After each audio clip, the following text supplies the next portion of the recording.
자, 이제 플라스틱 데포메이션이 되겠는데, 지난번에 봤던 이 스트레스 스트레인 커브에서 엔지니어링 스트레스, 엔지니어링 스트레인 커브라고 했어요. 그때 이제 요 직선 구간, 초기의 직선 구간은 우리가 일라스틱 그 데포메이션 구간이라고 했고, 오늘은 뭐 yielding strength 혹은 yield strength를 그때 배웠는데, yielding stress를 지나서부터, yielding 일어나는데 yield stress를 지나서부터 이 다음 구간에 대해서 공부하는 게 지금 플라스틱 데포메이션 구간이 되겠어요. 그래서 그때 이 yield stress를 딱 구할 때 요 직선에서 벗어나는 점이 잘 안 보인다. 실제로 벗어나기 시작하는 데는 proportional limit라고 해서 P라고 써 있는데, 요 점을 찾기가 어려워서 우리가 컨벤셔널하게 약속을 했어요. 0.002, 스트레인이 0.00이 되는 데서 이 기울기하고 평행하게 그어서 만나는 점을 yield stress로 정의한다 라고 했어요. 그럼 이 yield stress 이후 구간에서 플라스틱 데포메이션인데, 실제로는 정확히는 proportional limit 이후죠. 어떤 일이 벌어지느냐, 항복 강도라고 했어요. 디슬로케이션이 더 이상 못 버티고 항복하면서 움직이기 시작하는 구간이 된다고 했어요. 여기 보면 이 텐사일 스트레스가 나오는데, 이 최대점을 갖다가 우리가 텐사일 스트렝스라고 불러요. 텐사일 스트렝스. 그래서 이것은 스트렝스라고도 부르고 스트레스라고도 불러요. 그래서 yield strength 혹은 yield stress. 텐사일 스트렝스.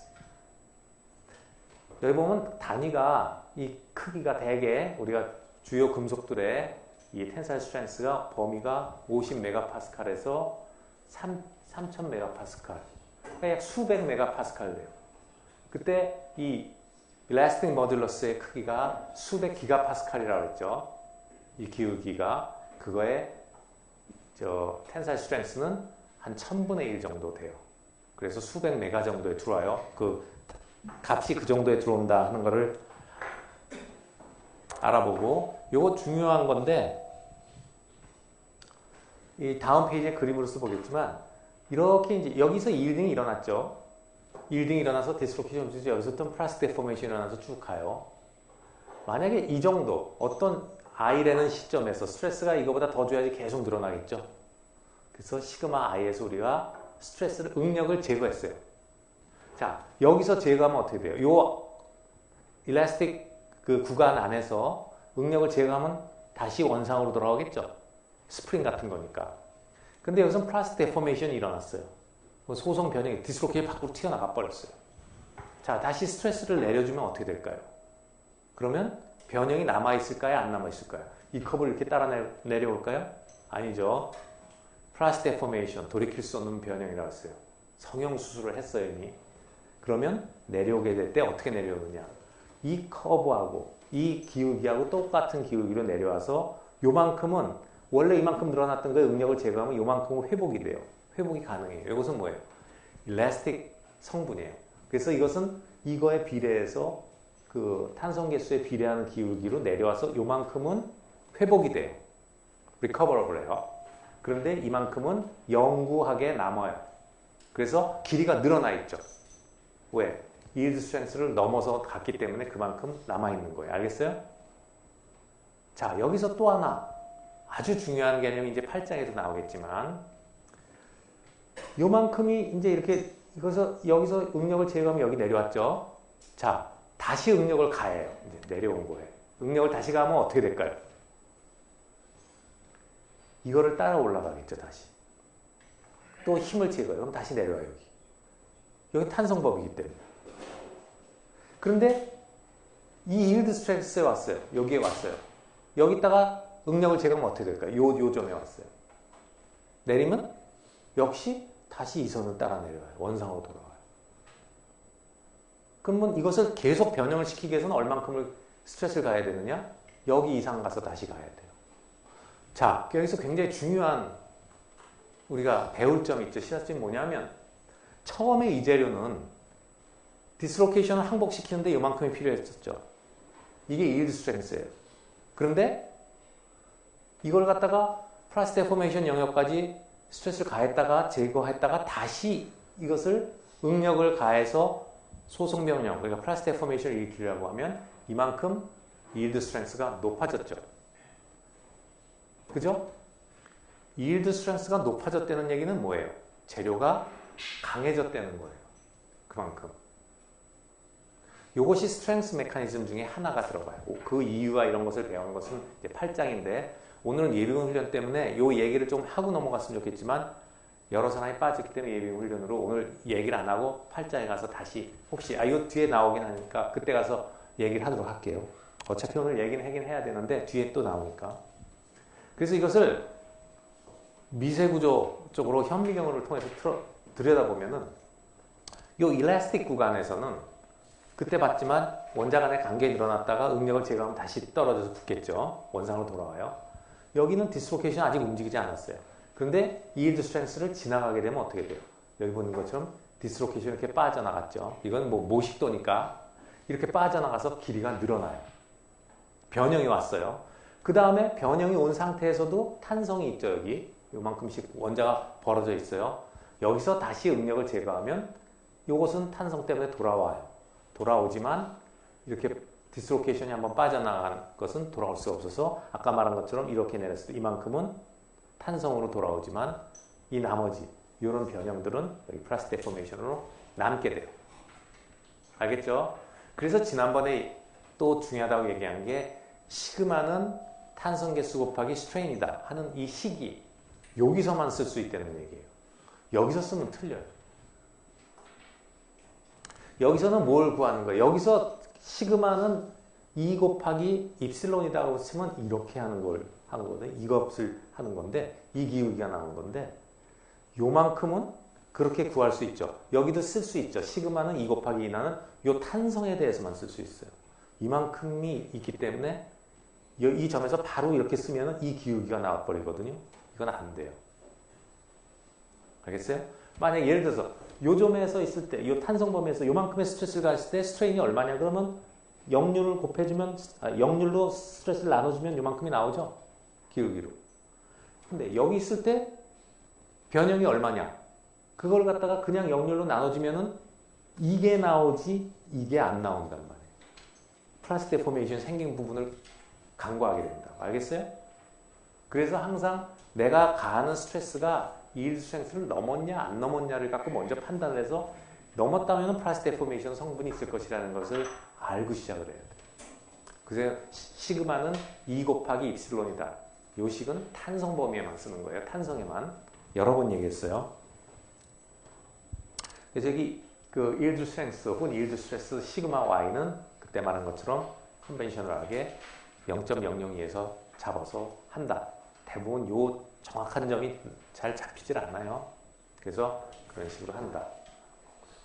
여기 이제 범위를 보면은 이런 금속류는 메탈 혹은 합금 이런 것들은 대개 보면 수백 이게 텐사일 스트렝스예요. TS 값 제일 끝에 맥시멈 값. 그 다음에 세라믹은 여기 측정 불가라고 나와 있고 폴리머는 훨씬 약해요. 자, 세라믹은 왜 측정 불가하냐면 세라믹은 굉장히 깨지기 쉬워요. 그래서 이런 방법으로 지금 거기 돌려보고 있는 거에 보면 알겠지만 그런 그립을 잡는 순간 유리를 그렇게 가공하기도 어렵지만 가공도 어려워요. 근데 이게 잡아서 당기면 잡는 순간 그 그립이 깨져 버려요. 거기가 부스러져 버린다고요. 늘어나는 게 아니라. 그래서 다른 방법으로 측정을 해요. 뒤에 배워요. 그래서 굉장히 세라믹은 이 인장에 약합니다. 압축에는 좀 강해요. 그렇지만 인장에는 약해요. 압축을 할래도 뭘 물어서 해야 되는데 이렇게 무는 데서 깨져버려요. 이렇게 압축은 강한데 이렇게 잡아당기는 건 굉장히 약해요. 유리도 그래서 깰 때 보면은 유리에다 살짝 흠을 내죠. 유리칼로. 그 다음에 어떻게 부러뜨려요? 유리를 쫙 가게 할 때 이렇게 휘죠.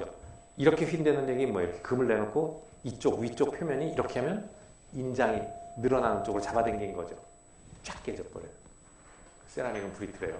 그래서 금속에서 텐사일 스트렝스가 정의가 됐고 여기 보면 이제 이런 슈퍼스크립트들이 붙어 있어요. 근데 이 스틸을 보면 스틸이 여기도 있죠. 스틸 1020, 스틸 1020. 여긴 스틸 4140. 요 4140, 1020 이런 것은 2학기 때 배우겠지만 이게 순철이냐, 순수강이냐 아니면 뭐 카본강이냐 어떤 걸 섞었느냐에 따라서 이 기호가 ASTM에서 분류해 놓은 기호예요. 그래서 1020은 카본이 0.2% 들어간 건데 이 같은 스틸인데도 여기 보면은 강도가 틀린데 여기 보면 CD, 여기는 HR 이렇게 써 있어요. HR을 보면 hot rolled. 그 다음에 CD는 cold drawn 그렇게 돼 있어요. 이건 무슨 얘기냐? 가공을 어떻게 하느냐예요. 이 쇠를 잡아당기는데 높은 온도에서 잡아당기냐, 뭐 낮은 온도에서 잡아당겼냐. 그 다음에 이런 데 보면은 뭐 여기 보면 또 이 다른 거지만 여기 annealed steel도 있고 여기는 4140의 quenched steel, quenched and tempered steel도 있어요. 이렇게 공정을 어떻게 하냐. 같은 재료를 가지고 내가 가공을 어떻게 하느냐. 그러니까 높은 온도에서 잡아당기냐. 여러분이 TV를 보면 이제 포항제철에서 이런 후판 같은 게 덩어리가 이렇게 쇠가 나오면 점점 얇아져서 나중에 이게 이제 아변 강판으로 나오는데 두꺼운 걸 자꾸 누를 때 뜨거운 데서 누르는 거고 뭐 예를 들어서 철사는 그냥 또 차가운 데서 사갑되는 것은 상온이 아니라 보통 이제 그 6점의 3분의 1 이하를 보통 얘기가 일반적인 얘기인데 그 정도 온도까지 그 얘기는 또 그러니까 9장이죠. 8장에서 배우게 돼요. 8장에 이제 이런 가공이 좀 나오고 후반기에 2학기 때 13장, 14장에서 좀 나오고 11장에서 나온 거예요. 그래서 이렇게 그래서 이걸 연금술사라는 말을 들어봤죠. 연금술사. 그러니까 같은 쇠를 가지고도 같은 재질을 가지고도 여러 가지 강도의 다른 쇠를 만들어낼 수가 있어요. 대장장이들 보면은 왜? 그 칼 같은 걸 만드는데 누가 강한 칼을 만들어야 될 거 아니에요? 그게 다 여러분이 봤지만 무슨 쇠를 막 두드리다가 시뻘겋게 닳은 거 두드리다 뭐 물에다 확 넣었다가 뺐다가 하고 이런 것들이 다 이런 공정 방법에 속해요. 그런 걸 함으로써 이렇게 강도가 다 특성이 달라지는 거예요. 알겠죠? 이제 그런 키네틱을 배우는 게 이제 11장에 나와요. 자, 이제 여기까지 왔는데 이제 그 후에는 어떻게 되냐? 여기가 이제 깨지는데 이제 프랙처가 일어나요. 파괴가 일어나요. 이 파괴에 대한 거는 9장에서 배워요. 이 파괴가 일어나는데 지금 여러분이 시편이 어디까지 갔는지 모르지만 인장 시편이고 알루미늄이 돌고 있을 거예요. 보면은 이렇게 생겼죠. 그걸 깨진 걸 보면 이렇게 생겼는데 이건 더 하지만 요게 이제 이렇게 요 깨진 부분이 가운데가 좀 홀쭉한 걸 느꼈어요? 예. 바로 요 점이 그 홀쭉하게 시작되는 부분이에요. 우리가 그것을 네킹이라고 해요. 목이 이렇게 생겼죠. 네. 그래서 네킹이라고 그래요. 네킹. 그러니까 네킹 현상이 일어나는 거예요. 그래서 처음에는 균일하게 시편을 만들었죠. 두께가 일정하던 게 이 텐사일 스트렝스에서 이 어떤 가운데 부분이 되겠죠. 이 부분에서 로컬리 홀쭉하게 부분이 생기기 시작해요. 이제 왜 생기는가는 또 다음에 배워요. 프랙처에서 9장에서. 그래서 그런 부분이 생기게 되면은 이 부분이 집중적으로 스트레스를 받죠. 자, 이제 여러분이 여기서 생각을 해야 될 게 우리가 여태까지는 엔지니어링 스트레스 스트레인에 대해서 공부를 했었죠. 아무 말이 없었어요. 근데 지난번에도 얘기했지만 다른 정의가 나옵니다. 조금 있으면 나오는데 true stress, true strain이라는 게 나와요. 진정한 스트레스하고 스트레인이 나와요. 그 차이가 뭐냐? 여러분이 느낄지 모르지만 실제적으로 엔지니어링 스트레스 스트레인은 스트레스를 어떻게 정의하냐면 처음에 로드를 가하죠. 그 다음에 그것을 뭘로 나누죠? 단면적으로 나눠졌죠. 단면적이 어떤 단면적이냐면 초기의 샘플의 단면적이에요. 초기의 단면적. 근데 이게 늘어나면 어떻게 되죠? 시시각각으로 단면적이 바뀌게 되겠죠. 작아질 거예요. 그런데 그걸 생각을 안 하고 보정을 안 하고 바로 처음 걸로 항상 나눠서 그린 그림이 이 그 True Stress Strain Curve예요. 맞아. Engineering Stress Strain Curve예요. 그래서 실제로 여기 보면 되게 이상하게 느낄 수도 있어요. 잘 보면. 이게 보면은 여기서까지 계속 이걸 늘어나기 위해서 스트레스를 점점 가했죠. 올라가잖아요, 스트레스. 근데 여기서는 어떻게 돼요? 스트레스를 줄이는데 늘어나요. 이게 말이 안 되죠. 어떤 거를 이만큼 늘려서 했는데 그 다음에 힘을 점점 스트레스를 줄이는데 더 늘어나는 게 말이 되나요? 안 되는데 여러분이 생각해보면 뭔가 있죠. 뭐겠어요, 그게? 바로 실제로 스트레스는 어떻게 될까요? 실제 스트레스는 늘어나고 있겠죠. 계속 여기도 늘어나는 거죠. 실제 왜?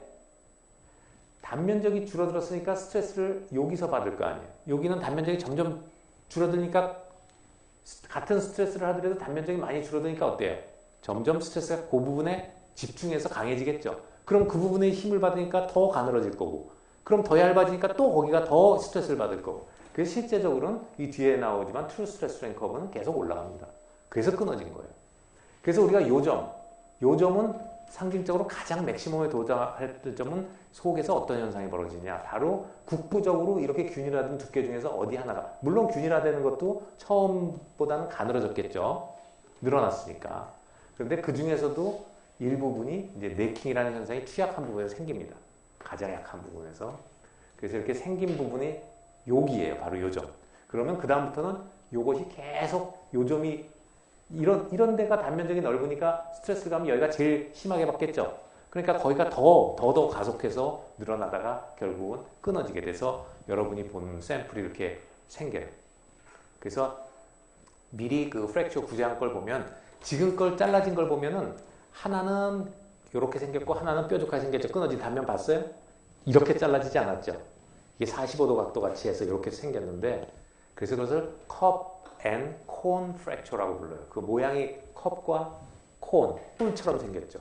잘라진 모양이. 봤어요? 잘 관찰하라고 했는데 어디까지 갔나? 한번 다시 돌려봐도 돼. 자, 컵 앤 콘 프랙처라고 해요. 굉장히 덕타일한, 그러니까 잘 늘어나는 연성 있는 재료에 끊어지는 그 형태예요. 알루미늄이기 때문에 FCC 구조를 갖고 저것은 잘 늘어나는 재료예요. 알루미늄은. 그때 여러 번 얘기했죠. 잘 늘어내는 재료예요. 그래서 연성이 커요. 연성이 큰 재료가 요런. 그 다음에 더 연성이 큰 거는 여러분이 이렇게 쭉 더 연성이 큰 건 어떻게 있어요? 이렇게 가다가 아주 가늘어져서 끝에 가서 아주 뾰족하게 끊어지겠죠? 양쪽 다. 높은 온도의 엿 같은 걸 생각해 보세요. 쭉 잡아당기면 쭉 늘어나다가 끊어지겠죠? 치즈 같은 거. 그런 걸 우리가 핀 포인트라고 해요. 핀으로 이렇게 아주 핀처럼 가늘게 끊어진다. 그래서 핀 포인트 프랙처라고 해요. 그래서 저 컵앤콘 프랙처하고 핀포인트 프랙처는 연성이 있는 잘 늘어나는 그런 재료의 그 파괴의 그 모양입니다. 이 두 가지가. 지금 알루미늄에서는 여러분이 보는 것처럼 컵앤콘 프랙처가 일어나고 있어요. 9장에서 다시 배워요. 자, 그래서 텐사일 스트렝스를 보면은 여기 역시 이 단위가 수백 정도 돼요. 뭐 이일드 스트렝스보다 좀 높겠죠. 그래서 여기도 보면 여러 가지 그런 그 가공 방법에 따라 가지고 같은 재료도 차이가 난다는 걸 보여주고 있고, 뭐 여기 이제 이런 것도 나오긴 나왔어요. 그리고 이제 일부에서 이런 세라믹 재료가 값들이 나와 있는데 이런 거는 이제 압축으로도 재고 아니면은 이런 것들은 이제 고온에서 재기도 하고 여러 가지 다른 방법으로 이제 이런 기계적 특성을 측정을 해요. 조금 이따 나와요. 그래서 값들이 이 수백이다. 텐사일 스트렝스나 일드 스트렝스는 수백 메가파스칼 정도고 영스 모듈러스 혹은 일라스틱 모듈러스는 수백 기가 파스칼이다. 파스칼은 뉴턴 퍼 미터 제곱이라고 했고 크다. 자, 그러면 이제 플라스틱 데포메이션이 어떻게 생기는가를 배웠고요. 이제 여러 가지 다른 용어들을 좀 공부하면 이제 7장이 끝나는데 연성, 조금 전에 얘기했던 덕틸리티입니다. 그럼 이 재료가 얼만큼 잘 늘어나느냐. 이건 플라스틱이에요. 연성은 일라스틱이 아니라 잡아당길 때 얼만큼 늘어나는 연성은 플라스틱 데포메이션까지 다 포함하는 거예요. 그랬을 때 두 가지 우리가 컨벤션이 있어요. 하나가 퍼센트 엘롱게이션. 엘롱게이션이라는 것은 늘어난다는 거죠.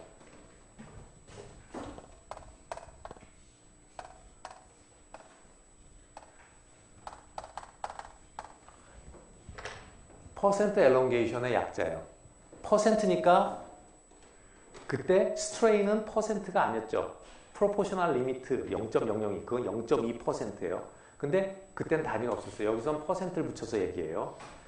단위는 뭐예요? L0분의 LF 이것은 뭐죠? 프랙처가 일어날 때까지의 길이에서 L0 초기 길이를 뺀 거니까 이게 델타 L이죠. 파괴가 일어날 때까지의 델타 L을 초기 길이로 나눠준 거에다가 100을 곱해준 게 퍼센트 엘롱게이션이에요.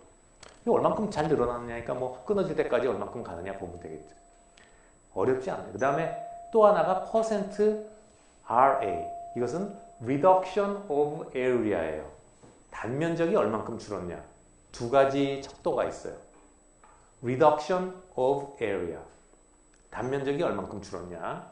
그 초기 면적이 줄었으니까 이거는 초기 면적에서 끊어질 때 면적이 줄었을 테니까 이래야지 플러스 값이 나오겠죠.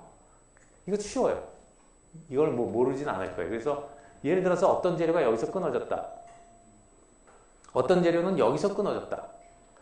이러면 이게 이제 연성이 좋고 이게 연성이 나쁘겠죠. 그래서 ductility의 ductile, 형용사형이 ductile이에요. 유연하다, 그러니까 늘어난다, 잘 늘어난다는 뜻인데 그거의 반대가 brittle이에요. 깨지기 쉽다는 거예요. brittle, ductile, brittle.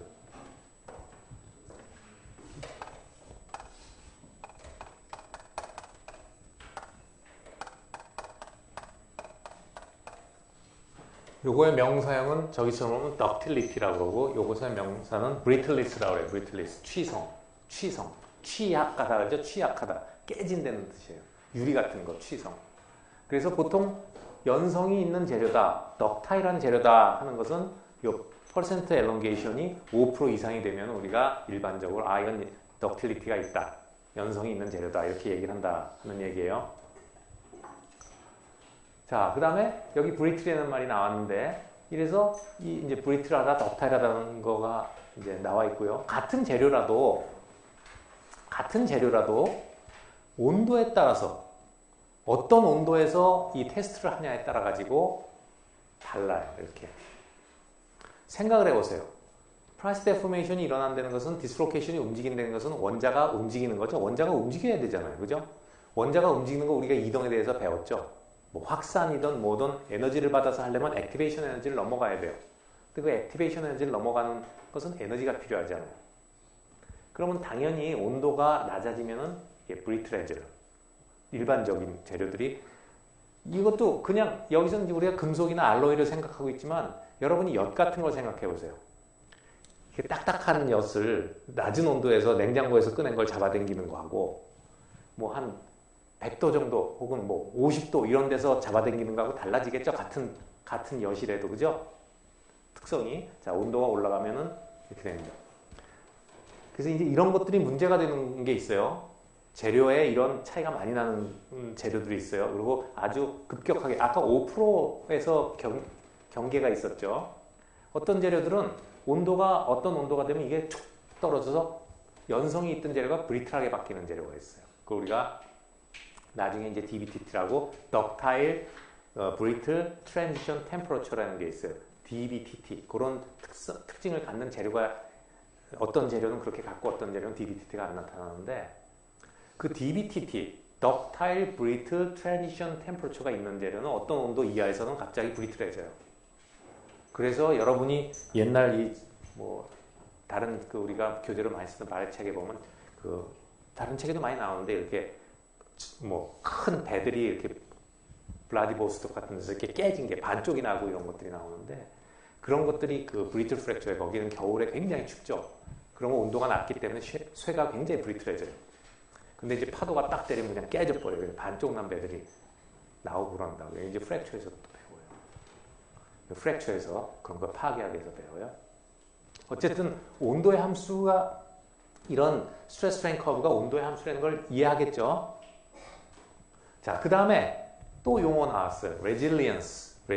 점점 어려운 단어가 나오는데 resilience라는 것은 뭐냐면 ability of material to store energy.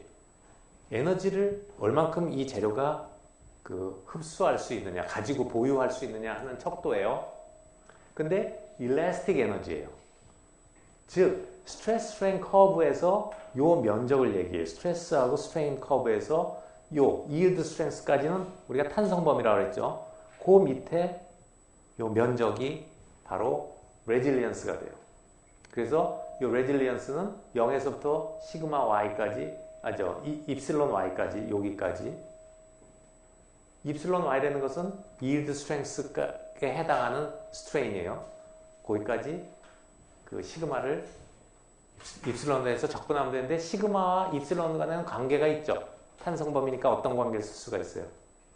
시그마는 일라스틱 모듈러스 곱하기 입실론. 이게 바로 일라스틱 모듈러스 곱하기 입실론이 되겠죠. 그래서 이게 그냥 컨스탄트로 빠져나오는 게 아니라 이게 입실론의 함수라는 걸 알 거예요. 그래서 적분하면은 2분의 1 이게 밑변 곱하기 높이 나누기 2니까 2분의 1 이렇게 해도 되고 또 이걸 시그마 y를 영수 모듈러스로 고쳐 쓰면은 또 영수 모듈러스로 바꿔서 나올 수가 있겠죠. 2 곱하기 이프실론 y죠. 그럼 2 곱하기 이프실론 y 제곱이 될 거예요. 뭐 스트레스를 바꿔 쓸 수도 있고. 이것은 뭐냐? 여러분이 생각을 해보세요. 아까 그림을 생각해 보세요. 이렇게 원자를 잡아당기려면 에너지가 필요하잖아요. 탄성범위에. 그죠? 그 에너지예요. 이거를 갖다가 플라스틱 변형이 일어나기 전까지 우리가 벌려놓으려면 밖에서 에너지를 가야 되죠. 그 에너지의 토탈 썸이 바로 레질리언스예요. 그 다음에 이제 터프니스라는 것은 뭐냐? 이것은 연성이 아니라 우리나라 말로는 인성, 질기다는 뜻이에요. 인성, 인내한다는 거죠. 얼마나 참느냐. 이것은 쉽게 말하면 파괴가 일어날 때까지 토탈 에너지예요. 얘한테 얼만큼 우리가 에너지를 가야지 이놈을 파괴시킬 수 있느냐 하는 거예요. 그러니까 레질리언스하고는 틀리죠. 레질리언스하고는 틀릴 거예요. 파괴를 얼만큼 하는 거냐니까. 그래서 이 커브 전체의 면적이 될 거예요. 그래서 이런 것은 인성이 작다. 이건 인성이 크다. 터프니스가 크다. 이런 얘기가 돼요. 그래서 이렇게 이제 이런 거가 이제 폴리머 같은 거, 고무줄 같은 것은 조금만 응력을 가해도 많이 늘어나죠. 그렇지만 이런 것은 질기지 못해요. 왜? 전체 면적은 굉장히 작죠. 또 굉장히 강한 재료예요. 느리기가 굉장히 힘들죠. 그러나 얼마 안 가서 깨져요. 세라믹 같은 거. 이것도 타프하지 못해요. 적당한 강도와 적당한 스트레인이 있어야지만 그것이 인성이 좋은 재료다 이거죠. 다 질긴 재료다는 거예요. 알겠어요? 이것은 그러니까 토탈 파괴할 때까지 들어가는 건데 이런 것도요. 아까 말한 것처럼 테스트하는데 다 키네틱이기 때문에 뭐 온도에 따라서도 달라지지만 같은 재료가 예를 들어서 그 이제 이 로드 상태가 다이나믹이냐 스태틱이냐에 따라서 달라져요. 다이나믹이 뭐냐면 여러분이 이렇게 쉽게 생각해 보세요. 여기 엿이 있어요. 엿에다가 내가 엿을 잘라버리면 이게 되는 거죠. 타프니스 자를 때까지 에너지. 근데 엿을 갖다가 예를 들어서 뭐 조금 늘어난다고 해도 되고 뭐 딱딱해도 좋은데 잡아당길 때 로딩 레이트라고 해요. 이 응력을 그때 보면 인스트루먼트에서 이렇게 모터를 갖고 이렇게 쭉 잡아당기면서 로드를 점차 가하죠. 그런데 천천히 잡아당기는 거하고 확 잡아당기는 거하고 잘라졌을 때 내가 들어간 에너지가 같을까요? 틀릴까요? 한번 그냥 감을 한번 보세요. 엿을 자르는데 천천히 잡아당겨서 자를 때 에너지하고 내가 들어간 에너지 그 다음에 이걸 확 잡아당길 때하고 똑같은 에너지가 소모가 될까요? 깨지긴 똑같이 깨지죠. 어떨 것 같아요? 어떤 게 에너지가 많이 필요할 것 같아요? 천천히 당기는 게 그게 스태틱 로드예요. 스태틱 컨디션이에요. 그러니까 로드를 갖다가 어떻게 가냐에 따라서도 이 커브가 달라져요. 이해가 돼요? 그래서 나중에 보면 이 타프니스를 재는 방법 중에 또 나오는데 임팩트 테스트가 있어요. 그런 로딩을 굉장히 빨리 하는 거예요. 그냥 망치로 뻥 때려가지고 이게 깨질 때 들어가는 에너지를 봐서 이 재료의 이런 특성을 측정하는 방법이 있어요. 임팩트 테스트라는 게 있어요. 이것은 이제 그거에 비해서 스트레스 스트레인 커브를 천천히 이렇게 로딩을 하면서 하는 것은 이거는 이제 스태틱 컨디션이 되겠죠. 근데 같은 재료를 또 망치로 뻥 때려서 순간적으로 힘을 줘서 에너지를 가해가지고 깨는 경우도 있어요. 그럼 이 에너지가 다르게 나올 거예요. 그래서 어떤 컨디션에 따라 가지고도 이 특성을 달리 볼 수가 있어요. 평가할 수가 있어요. 그럼 왜 그렇게 하느냐? 뭐 그런데 필요하면 그렇게 보는 거고 이런 게 필요하면 이렇게 보는 거고 또 편한 방법을 찾아서 보고 하는 거죠. 그래도 이런 특성들은 상대적으로 평가를 할 수가 있으니까. 자, 이제 제대로 나왔죠? True stress, true strain이에요. 이것도 새로운 용어. 아까 여러 번 얘기했지만 정의는 여기 나와요. 이거야말로 true니까 진짜 스트레스죠. 이것은 뭐예요? 아까 네킹 같은 게 생겼을 때 시시각각으로 변하는 단면적으로 보정을 해준 거예요. 그래서 AI, instantaneous가 들어갔어요. A0가 아니고 AI예요. 그때그때 면적분에 가해준 로드. 로드는 일정하죠. 로드는 똑같아요. 로드가 바뀌진 않으니까. 하지만 면적은 바뀐단 말이에요. 그리고 이것을 true라고 해서 t를 붙여놨어요. 그 다음에 true strain은 L0분의 Li, 그때 길이, 초기 길이분의 그때 길이의 로그예요. 이것은 왜 그러냐면 정의가 이렇게 되겠죠. true strain은 뭐냐? 그때까지 실제로 얼만큼 늘어났냐니까 초기 기간에 그 시시각각으로 변하는 것을 초기 길이부터 그 시점까지를 적분해야 될 거 아니에요. 이게 정의겠죠. 그 변화량을 갖다가 초기 L0부터 지금 현재 L까지 적분을 하면 전체 늘어난 길이가 나올 거 아니에요. 요거는 로그 L0분의 L이죠. 그래서 로그 L0분의 L이 나오는 거예요. 요 L, 뭐 LI라고, LI면 LI를, 현재까지 LI라고 해서. 이 정의에서 이게 나온 거고요. 요걸 좀 더 정리하면은 요 LI는 L0 플러스 델타 L이죠. 그죠? 늘어난 길이가 있으니까 현재. 그러면 L0분의 L은 L0는 1. L0분의 델타 L은 정의가 엔지니어링 스트레인이었죠. 그래서 이것은 엔지니어링 스트레인하고 트루 스트레인 간에는 이런 관계식이 성립이 돼요. 그래서 우리가 거꾸로 얘기하면은 이 커브를 구해도 여기에서부터 이 값을 찾아낼 수가 있어요. 그 다음에 스트레스는 이렇게 되는데 스트레스는 또 정리를 하면은 이렇게 나와요. 이것도 가보면 이 AI는 만약에 부피가 일정하다는 가정, 이 가정이 하나 들어간다면 이 가정에서 AI를 A0 곱하기 II분의 L0로 되죠. 그래서 갖다 집어는 II분의 L0가 위로 올라가고 여기 A0가 올라와서 정리하면 요 식이 나와요. 시그마 1 플러스 입실론. 그래서 어떤 스트레스에서 어떤 스트레인이 일어나냐. 이 스트레스는 지금 그거에다가 스트레인을 가해주면 어떤 스트레스를 알 수가 있고 시시각각 그 스트레스에서 스트레인이 얼마냐면 또 알 수가 있어요. 그러니까 서로 엔지니어링 스트레스 스트레인을 측정하더라도 트루 스트레스 스트레인을 알 수가 있겠죠. 이런 관계식에 의해서. 알겠어요? 그럼 여기서 그림을 보면 어때요? 스트레스는 파괴가 될 때까지 계속 올라가죠. 이게 맞죠? 아까 떨어지는 것은 말이 안 됐잖아요. 그죠? 근데 올라가는 이유는 바로 면적을 보정해 줬기 때문에 스트레스는 단위 면적당의 로드이기 때문에 계속 올라가야지 끊어지겠죠. 여기서 줄였는데 끊어질 수는 없겠죠. 그죠? 이게 맞죠? 근데 우리는 보통 엔지니어링 스트레스 스트레인을 많이 공부해요. 그래서 이제 여기 이제 다음 8장에서 배울 그 스트렝스 메커니즘의 하나를 여기서 설명하겠는데 하드닝이라는 게 나왔어요. 하드닝. 자, 하드닝이라는 것은 하드, 단단하다는 얘기죠. 하드닝이라는 것은 단단해졌다는 얘기를 나타내고 있는 거예요. 그러면 여기서 보면 이제 어떤 재료에 따라는 이런 경우가 나올 수도 있고 이런 경우가 나올 수 있는데 이제 true stress, true strain 커브를 그린 거예요. 그래서 떨어지지 않고 계속 올라갔죠. 여기서 이제 파괴가 일어났다 합시다. 이렇게 올라갔는데 어떤 거는 이게 많이 기울기가 좀 있게 올라가는 경우도 있고 어떤 재료는 이렇게 작을 수도 있죠. 자, 이것도 뭐 아까 스트레스 스트레인 커브에서 엔지니어링 스트레스 스트레인 커브에서 우리가 이만큼 갖다 응력을 제거하면 이렇게 내려와서 이만큼은 이게 자꾸 하울링이 생겨요.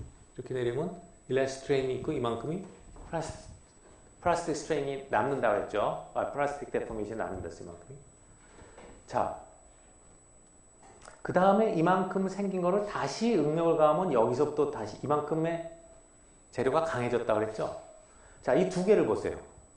이런 재료, 파란 선으로 된 재료는 응력을 제거했다가 다시 올리면 처음에 시그마 Y보다 별로 안 올라가죠. 어때요? 재료가 가공을 해도 다시 응력을 가했을 때 별로 많이 안 올라갔잖아요. 그쵸? 이런 게 단단해지지 않았잖아요. 별로 재료가. 그래서 이런 슬롭이 작은 걸 우리가 small hardening, 그 다음에 이렇게 기울기가 좀 경사진 걸 우리가 large hardening, 그러니까 하드닝이 잘 되냐 안 되냐 하는 얘기를 하는 거예요. 그래서 이런 재료는 가공을 하면 할수록 쇠가 단단해지죠. 뭐 물질이 단단해져요. 자, 여러분 이제 실생활에서 이런 걸 봅니다. 그리고 이게 메커니즘 중에 하나예요. 왠지 철사 있죠, 철사. 철사를 이렇게 살짝 휘었다 놨다 나면 이제 이렇게 하면은 이쪽에 인장이 걸릴 거 아니에요. 뭐 잡아당기는 것도 인장이지만, 자, 밴딩인데 이렇게 잡아당겼다 놨다 하면 살짝 잡아당기면 탄성범위에서는 바로 철사가 탕 하면 스프링처럼 원상으로 돌아가겠죠. 근데 힘을 yield strength 이하로 딱 줘버려서 이렇게 철사를 구부려버렸어요. 자, 그러면 응력을 제거하면 일부 탄성 때문에 돌아가려고 하지만 결과적으로는 철사 이렇게 휘어있겠죠. 이렇게 휘겠죠. 그래? 맞아요? 자, 이거 어디서 봤냐면 옷걸이죠. 철사 휘어가지고 이렇게 묶어놔서 옷걸이 만든 거 봤죠? 자, 내가 다시 철사를 똑바로 펴서 어디다 쓰고 싶어요. 이걸 재활용을 하고 싶어요. 자, 철사를 핍니다. 자, 여기를 펴요. 이렇게 있는 거를 피면은 철사가 여기가 이렇게 펴지나요? 어떻게 됩니까? 철사가. 이렇게 되죠? 안 펴진 경험 했어요? 안 했어요? 했죠? 왜 여기가 안 펴질까요? 여기는 플라스틱 데포메이션이 일어났죠. 여기는 안 일어났죠. 그럼 재료가 어떤 상태예요? 여기는 yield strength가 여기고 평평한 데는. 지금 가공받은 데는 여기가 있죠. 그럼 그 다음에 다시 응력을 가해요. 다시 필라고 힘을 가했죠. 어디가 먼저 휠까요? 이쪽이 먼저 휘죠. 여기가 아니죠. 여기 이만큼 높아졌으니까. 그래서 여기는 아니고 이 부분, 이런 부분이 펴지기 때문에 이렇게 꼬불꼬불하게 돼서 똑바로 안 펴지는 거예요. 여러분 실생활에서 느껴봤죠? 여기서 배워보니까 어때요? 이해가 돼요 이제? 이게 재료의 strengthening mechanism, 강화 기구 중에 하나예요. work hardening이라고 그래요 이것을. strain hardening, 용어 미리 배워둡니다. strain hardening 혹은 work hardening이라고 해요. strain은 여기 strain이에요. strain hardening, 그게 뭐예요? strain을 주니까 재료가 강해졌다는 얘기예요. strain hardening 혹은 가공을 했죠. 우리가 가공을 work 일한다는 거 있죠. 일한다는 거 사전에 가서 보면 가공한다는 뜻 나와요. work.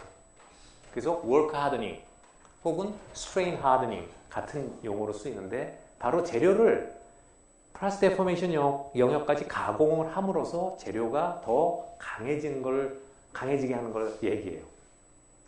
이해가 돼요? 실제로 이런 거 많이 씁니다. 그럼 재료가 왜 가공을 하면 강해지느냐? 사실은 디스로케이션들이 움직여서 소송 변형이 일어났죠. 소송 변형이 일어나기 전에는 디스로케이션이 다시 돌아옵니다. 그죠? 소송 변형이 일어나면 디스로케이션이 움직였어요. 근데 디스로케이션이 나중에 공부하겠지만 8장에서 공부해요. 근데 디스로케이션이 엄청 많습니다. 디스로케이션들이 막 슬립 플레인이라고 하는 그때 111 플레인, 예를 들면 FC 111 플레인 따라 막 움직이는데 111 플레인이 막 여러 각도가 있잖아요. 그럼 디스로케이션이 여기도 있고 저기도 있는 게 막 가다가 서로 디스로케이션 이런 착받침이 이렇게 가고 이렇게 가다 서로 만납니다. 막. 그러면 뭐 여기서 킹크도 생기고 조그도 생기고 여러 가지가 생겨요. 디스로케이션이 막 생겨나요. 움직이다 서로 부닥치면. 디스로케이션이 많아지면 점점 더 실타래가 엉키듯이 움직이기가 힘들어지는 거예요. 디스로케이션이 빨리 빠져나가야지 변형이 생기죠. 그런데 가는데 다른 디스로케이션 뭐 이렇게 들어오고 이렇게 하면 자꾸 걸릴 거 아니에요. 가공이 되면 될수록 디스로케이션이 증식을 해요. 서로 생겨나요. 뭐 여러 가지 소스에 의해서. 그래서 가공을 받게 되면 지금 디스로케이션이 막 늘어나고 있는 겁니다. 그러면 재료가 강해진 거예요. 그 다음에 디스로케이션 움직이기가 서로 힘들어져요. 막 여기저기 쐐기가 박혀 있어가지고. 그래서 재료가 강화가 되는 거예요. 그걸 우리가 work hardening이라고. 그래서 이것은 이제 실험적으로 보면은 이 true stress가 K 곱하기 true strain의 N승이다. 이 커브 모양이 이렇게 나온다는 거예요. K하고 N은 상수고. 재료마다 K, N이 다 틀리죠. 같은 재료라고 하더라도 어떻게 아까 봤던 뭐 온도를 어떤 데서 가공했느냐에 따라서 이 K, N 값은 다 틀려집니다. 같은 재료라도. 그래서 어떤 재료를 만들어서 이 테스트를 했을 때 K와 N을 실험실에서 이제 커브 데이터로부터 커브 피팅을 해서 K와 N을 구해내죠. 그래서 우리가 이 N을 하드닝 익스포넨트라고 해요. 이게 지수니까 이 기울기를 결정해 주거든요. 이게 크면은 굉장히 하드닝이 잘 되는 물질이죠. 이게 작으면은 그 하드닝이 잘 안 되는 거고. 그래서 요 지수가 뭐 한 0.5 이내로 들어오는데 0.1에서 0.5 사이 정도에 들어오는데 자, 이 정도 값을 갖고 이런 하드닝이 일어난다 하는 걸 알면 되겠어요. 이것은 실험식입니다. 요거 커브 피팅을 하기 위한.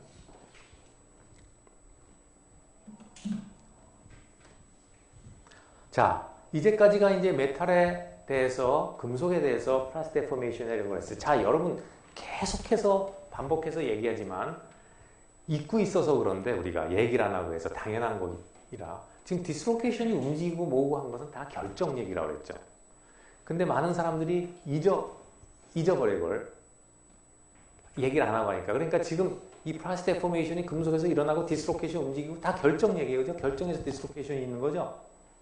근데 우리가 결정에 반대되는 걸 뭐라고 배웠냐면 그때 결정이 아닌 거, 원자의 그 숏 레인지 오더만 있고 롱 레인지가 없는 거, 규칙성이 없는 것을 우리가 비정질이라고 얘기했어요. 아모르포스라는 얘기를 했죠. 기억나죠? 자, 세라믹은 대부분 아모르포스예요. 뭐 세라믹에도 결정이 있어요. 이오닉 크리스탈 같은 거 있어요. NaCl 같은 거 있지만 대부분은 이제 비정질이 많아요. 세라믹. 유리 같은 거 특히 비정질이고. 뭐 디스로케이션이 있으면 움직이겠지만 또 나중에 8장에서 배우지만 이오닉 크리스탈에서는 디스로케이션이 있기가 굉장히 힘들어요. 왜냐하면 이 아이오닉 크리스탈은 플러스하고 마이너스가 결합을 했죠. 음이온과 양이온이. 디스로케이션이 음이온만 될 수도 없고 양이온만 될 수도 없어요. 차지가. 그러니까 디스로케이션 짝으로 생기면 두 개의 겹이 움직여가려면 굉장히 힘들어요. 그다음에 또 공유결합, 공유결합은 고유의 각도까지 있고 디스로케이션이 거기도 굉장히 결합력이 강해서 움직이기 힘들어요. 그러니까 세라믹은 좀 다른 모드로 깨져요. 그래서 세라믹은 굉장히 브리틀하죠. 여러분이 도자기라든가 유리나 이런 거 보면 굉장히 깨지기 쉽죠. 금속하고 다르다는 걸 알겠죠? 그래서 만드는 법도 틀려야 돼요. 그것도 이제 나중에 후반기 가서 배우지만 금속은 자동차 같은 케이스를 만들 때 어떻게 해요? 그 강판을 만든 걸 갖다 펀치로 뻑 찍어서 이렇게 자동차 뚜껑 모양도 만들고 바디 모양 만들잖아요. 세라믹 유리를 갖다가 자동차로 만든다고 해서 유리판을 갖다가 펑 펀치를 찍어서 이런 모양 만들어져요? 안 만들어져요. 도자기? 안 돼요. 도자기는 어떻게 만듭니까? 미리 모양을 만들어요. 딱딱해진 다음에 모양을 못 만들어요. 깨지니까. 미리 만들어져요. 도자기 빚는 거 봤죠? 미리 만들어서 그 다음에 어떻게 해요? 그런데 깨지기 쉽죠? 그러니까 그걸 강도를 부여해서 가마에 구워요. 미리 만들어서 가마에 구워요. 근데 금속은 뭐 물론 틀에다가 붓는 것도 있지만 뭐 다이머신에서 이렇게 펀치로 뭐 만든다든가 성형을 나중에 할 수도 있어요. 그런 차이가 있어요. 변형이 가능하기 때문에. 세라믹은 브리틀하기 때문에. 그래서 세라믹은 다른 방법으로 강도를 측정을 해야 돼요. 그 중에 이제 많이 쓰는 게 3포인트 밴딩이나 4포인트 밴딩을 써요. 3포인트나 4포인트 밴딩. 그래서 여기 보면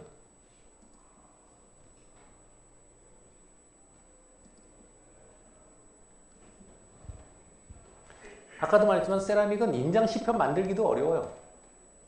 인장 시편 만들기도 시편 가공하다 깨져버리기가 쉽고 도자기 같은 거, 유리 같은 거 아까 그 인장 시편 같이 가공하기가 쉽겠어요? 다른 방법을 써야겠죠. 그래서 이렇게 이제 바나 이것도 이제 스탠다드로 다 나와 있어요. 바나 이런 라드 형태로 그러니까 원통 실린더형이나 이렇게 조그맣게 샘플을 만듭니다. 직사각형이든 뭐든 디멘전 알게. 그래가지고 어떻게 측정을 하냐 하면 여기 이제 이 고정단이 있어요. 고정단에다가 이 바나 이 라드를 이렇게 이런 거를 올려놓고 위에서 이 세 번째 핀으로 누르는 거예요. 그럼 이게 휘겠죠, 이렇게.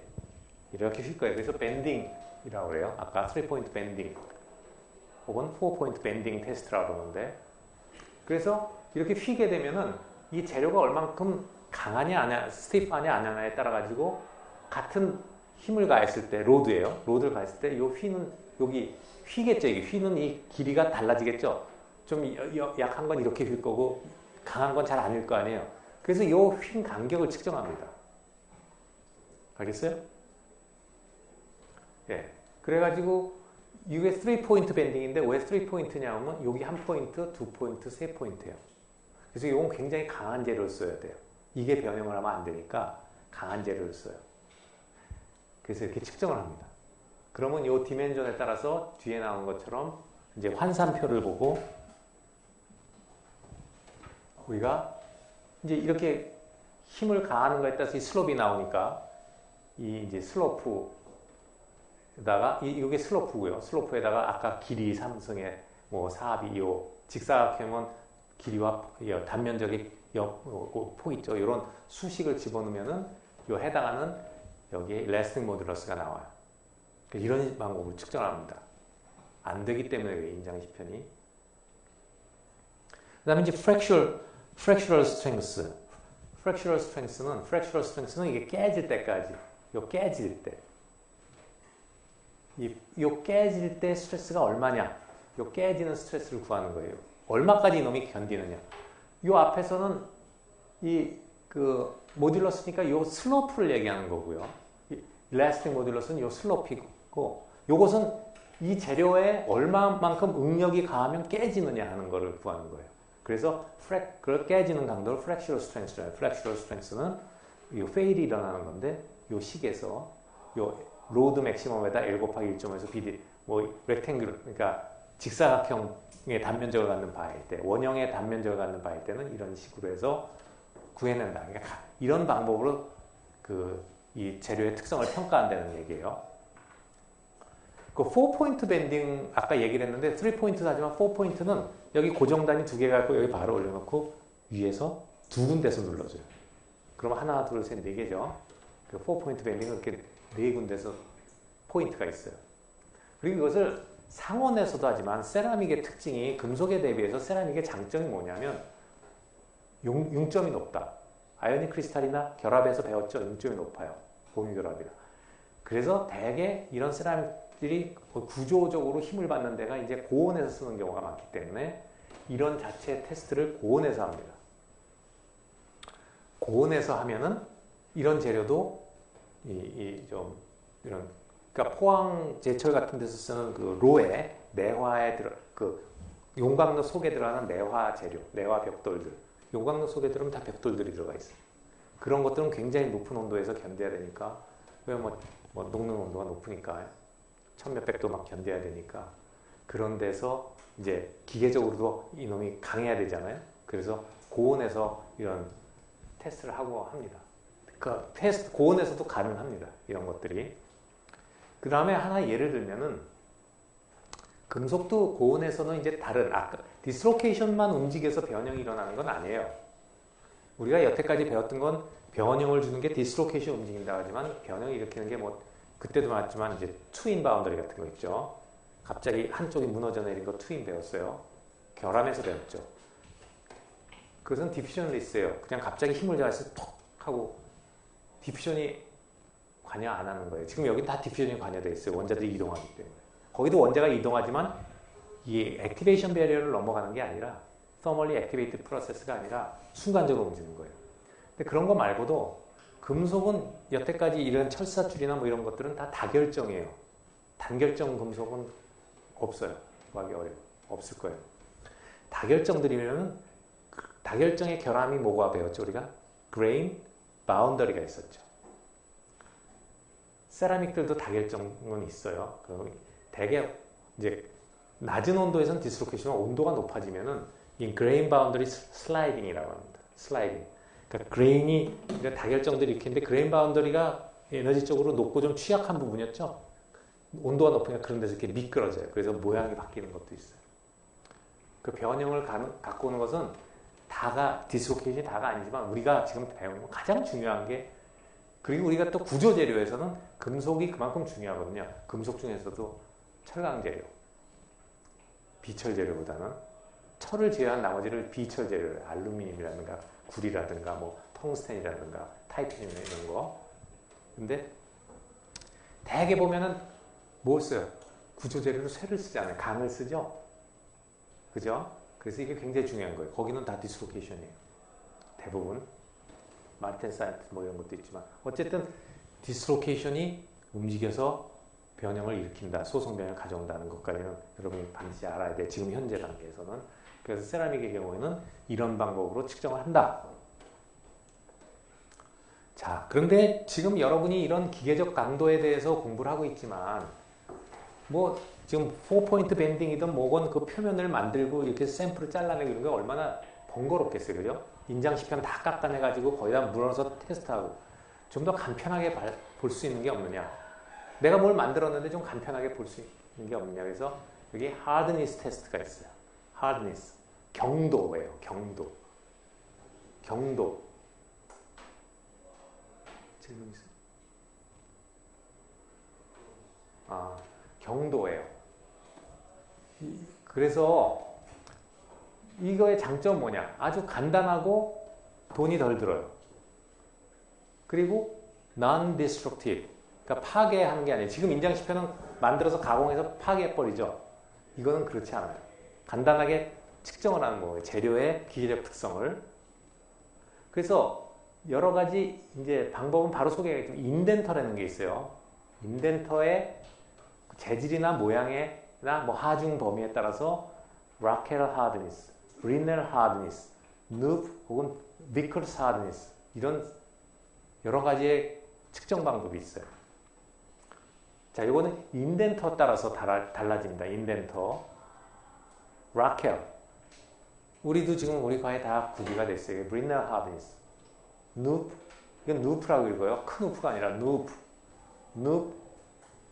Knoop hardness도 있고 Vickers hardness. 이게 다른 거예요. 두 개가.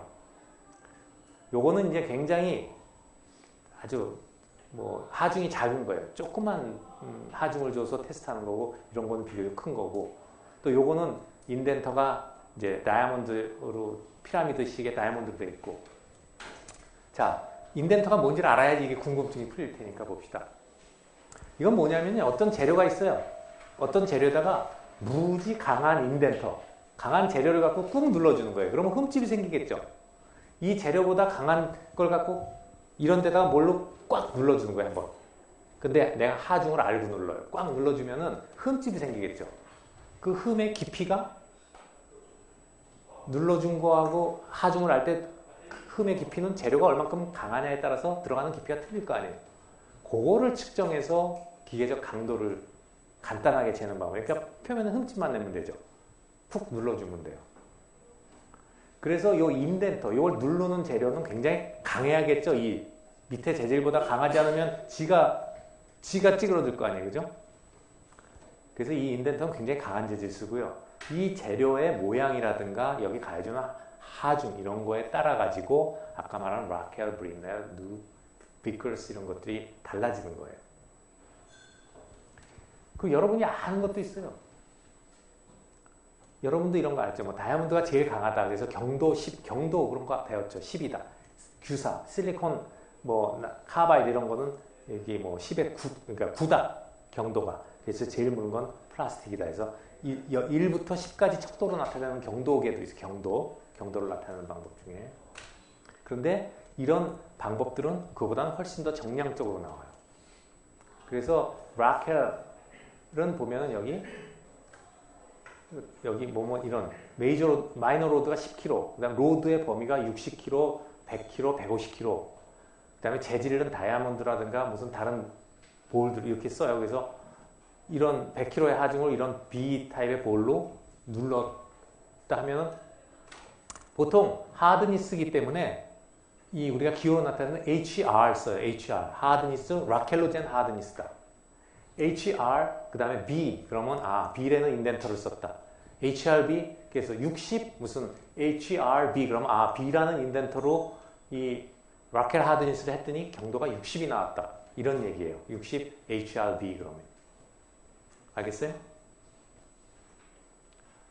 그 다음에 이제 브리넬 하드니스는 다른 건데 그러면 브리넬 하드니스는 이 뒤에 보겠지만 이제 다른 인덴터를 써서 하는데 브리넬 하드니스는 HB, 누프 하드니스는 HK, 비커스 하드니스는 HV 그렇게 씁니다.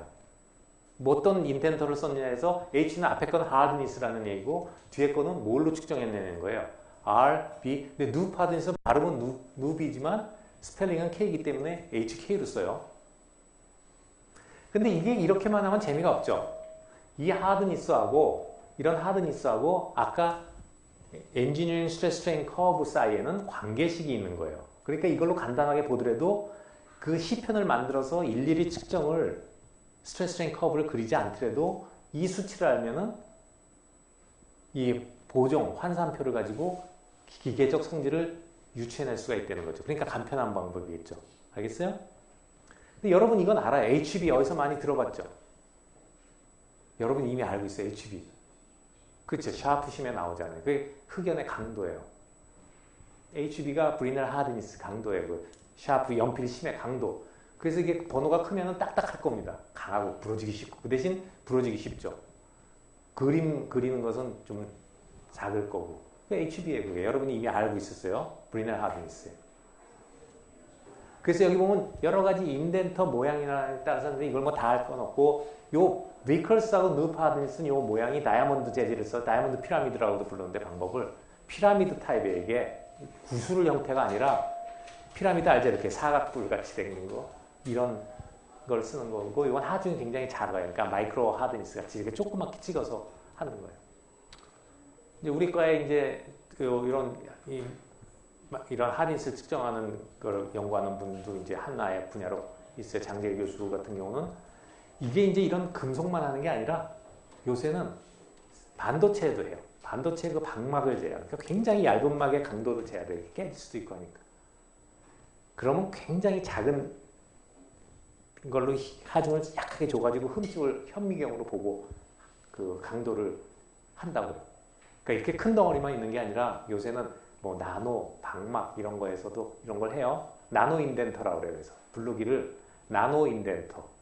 인덴터는 아까 봤죠. 이런 흠집을 내는 기구가 인덴터인데 나노 인덴터. 그래서 현미경 속에서 아주 미세하게 찍어가지고 그 방막의 강도 같은 것도 알아야 되니까. 이게 이렇게 덩어리로 있을 때하고 방막으로 돼 있을 때, 방막을 증착해서 했을 때하고는 강도가 달라지죠. 공정방송이 달라지면 다 달라져요. 그죠? 그러니까 내가 이런 재료가 강도가 이만큼이라도 그것을 반도체에 응용을 하면 그 응용 상태로는 강도가 달라질 수가 있어요. 그러니까 그런 걸 그 상태로 측정을 하기 위해서는 나노 인덴터 같은 것도 필요해요. 이렇게 뭐 몇십 킬로가 이제 아주 굉장히 조그맣게 현미경 안에서 해요. 자, 이제 그 다음에 이제 이런 거를 했을 때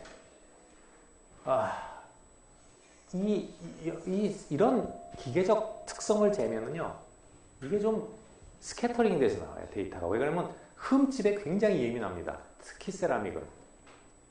그 다음에 세라믹은 속에 기공 같은 게 있어요. 도자기도 깨보면 속에 기공 같은 게 있는데 작이냐 독이냐에 따라서 다르지만 독이 같은 거는 기공이 많아요, 세라믹은.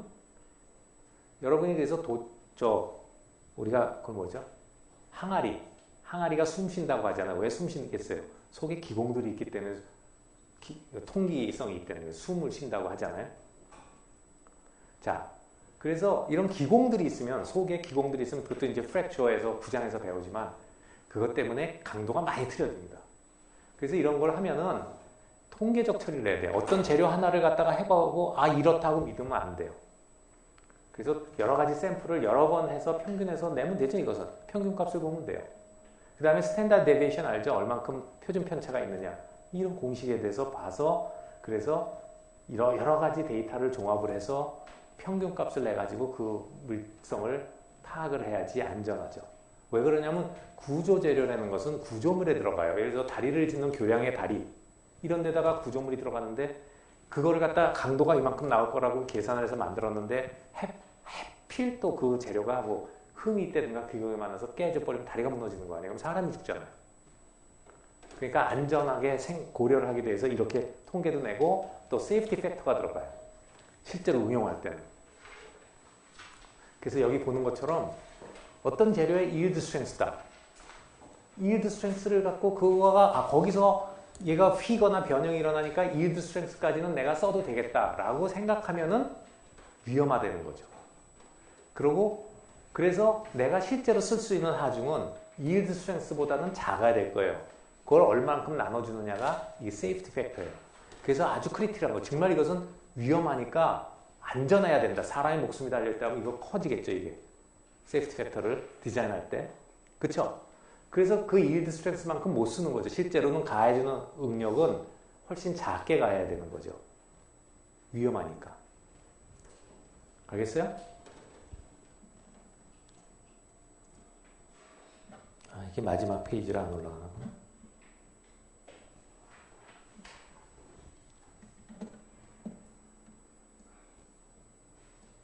그래서 여기 예를 하나 보면은 뭐 간단한데 뭐 책에는 이게 이제 기둥 두 개로 받치는 것도 있고 뭐 하나로 받치는 것도 있는데 어쨌든 이만큼의 이제 하중에서 견뎌내야 되는데 그 1045 플레인 카본 스틸 이게 순수강인데요.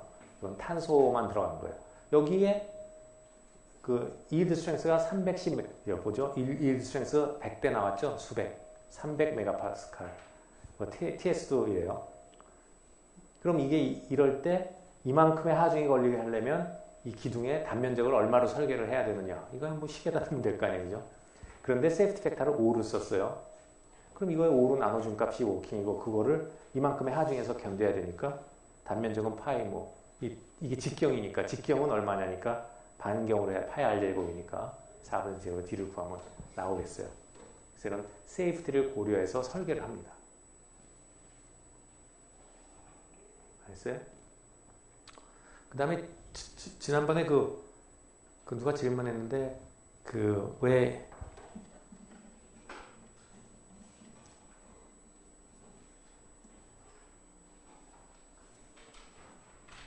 이런 거 어퍼하고 로어는 이제 철강제로에서 이런 게 나는 탄소강에서 이렇게 나오는데 왜 여기를 1도로 잡느냐? 이것도 세이프티하고 관계가 되는 거예요.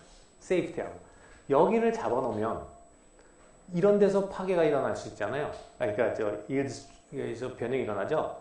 그러면 여러분이 생각할 때 설계를 할 때 이 값을 써야 될 거 아니에요.